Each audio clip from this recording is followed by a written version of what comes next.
Olha só, a qualidade da água dos rios que cortam o estado está pior. É o que revela um levantamento coordenado pela Fundação SOS Mata Atlântica.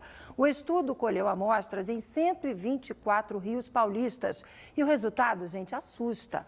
4 em cada 10 rios têm água de má qualidade, ruim ou simplesmente péssima e estão sem condições de uso. O mesmo levantamento aponta que apenas 6% dos rios no estado têm água de boa qualidade. Para falar sobre esse assunto, a gente recebe hoje aqui no estúdio o Gustavo Veronese. Ele é o coordenador do projeto Observando os Rios do SOS Mata Atlântica. Boa tarde, obrigado por ter aceitado o nosso convite. Boa tarde, eu que agradeço o convite. Preocupante, né?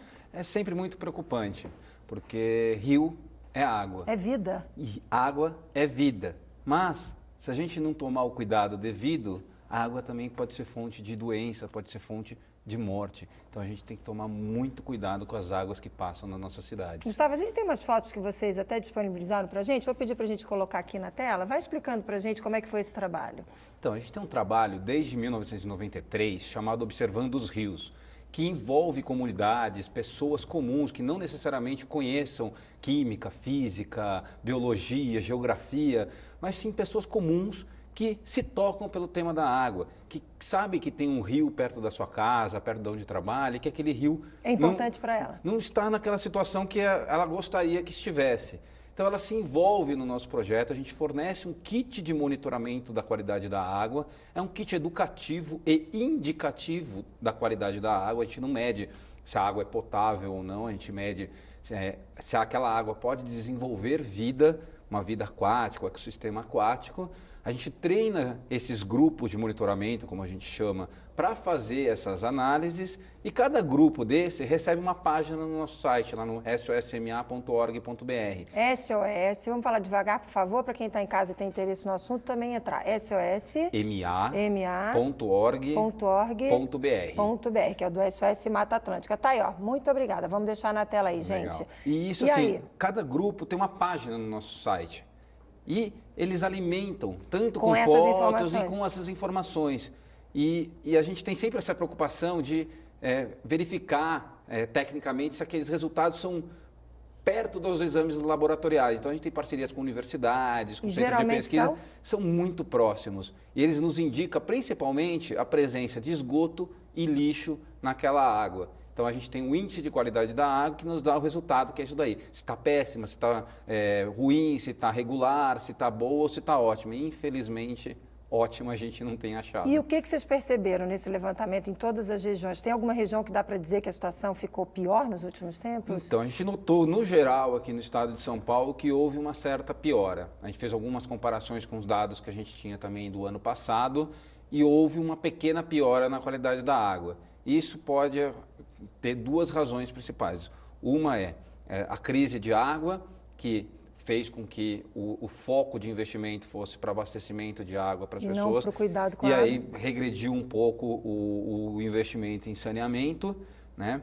E também... Um pouco que já existe? Já não é muito. Só se a gente pegar o dado brasileiro, é absolutamente triste, porque a gente tem o país com a maior quantidade de água doce disponível no planeta e, ao mesmo tempo, metade da população não tem acesso a coleta e tratamento de esgoto e 17%, 35 milhões de brasileiros não têm acesso a água potável disponível facilmente. E aí você falou das duas causas que levaram a essa piora. Uma é a questão da crise e a outra? E a outra é assim, a falta de fiscalização muitas vezes na ocupação de áreas perto de mananciais, na beira de rios, na beira de represas, o desflorestamento, porque essas ocupações, e não é só de pobre não, a gente tem muita ocupação irregular também de rico que vai em lugares que não poderia Por exemplo, acontece isso na Guarapiranga e na Billings? Ah, sim. Porque é uma das piores situações aqui na capital, né? E das duas situações, tanto de empreendimentos de ricos como de pobres. E muitas vezes, e assim, o saneamento, a coleta e tratamento de esgoto é a última coisa que vão colocar ali no empreendimento.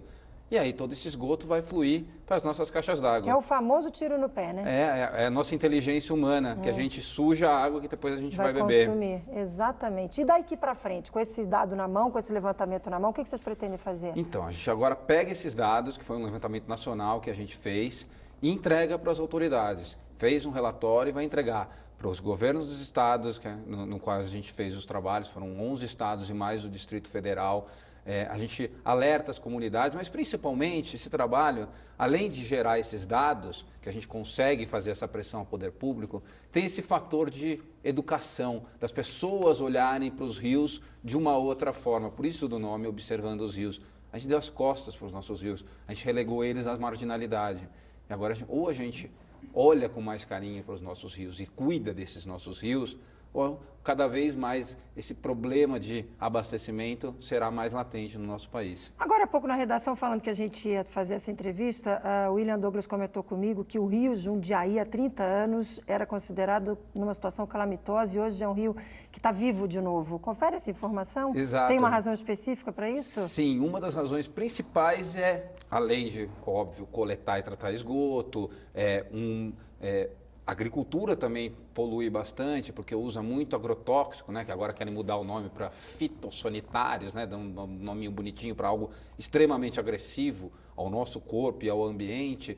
Então, a agricultura tem esse fator, as indústrias são responsáveis muitas vezes pela poluição. Mas ali houve um trabalho no sentido de combater tudo isso? Sim, houve tudo isso e também recuperação de margem de rio, reflorestar margem de rio, cuidar da margem de rio. Isso traz um impacto positivo absurdo. Que bacana. Em pouquíssimo Dá para dizer tempo. que é um exemplo positivo, Sim, então, claro. que poderia ser repetido em outros locais. E facilmente replicável em outros lugares. Se a gente cuidar das margens e das cabeceiras de rios, a gente tem rios mais saudáveis e ao ter rios mais saudáveis, tem pessoas mais saudáveis também. Gustavo, belo alerta para a gente encerrar o nosso bate-papo de um assunto que, óbvio, não se esgota. É sempre um prazer receber vocês da Fundação SOS Mata Atlântica aqui. Volte mais e a gente espera aí que você consiga encaminhar esse estudo, que as autoridades façam a parte delas e que a população faça a parte dela também. Obrigada pela participação. Eu que agradeço, só deixo um último recadinho, que são coisas que as pessoas podem fazer facilmente. Uma delas é, a gente está com um abaixo-assinado, uma petição para exigir o saneamento já. A gente tem uma lei que diz que em 2020 a gente deveria ter todos os brasileiros com saneamento. Já estão postergando para 2033 e depois vão sempre postergar. Então a gente está com um abaixo-assinado. Naquele site que a gente colocou, site da SOS. Vamos colocar na tela rapidinho de novo, gente, por favor? Tá aí. Para participar. Maravilha. Exato. Obrigada pela participação. Eu que agradeço a participação. Até uma próxima oportunidade. Sim.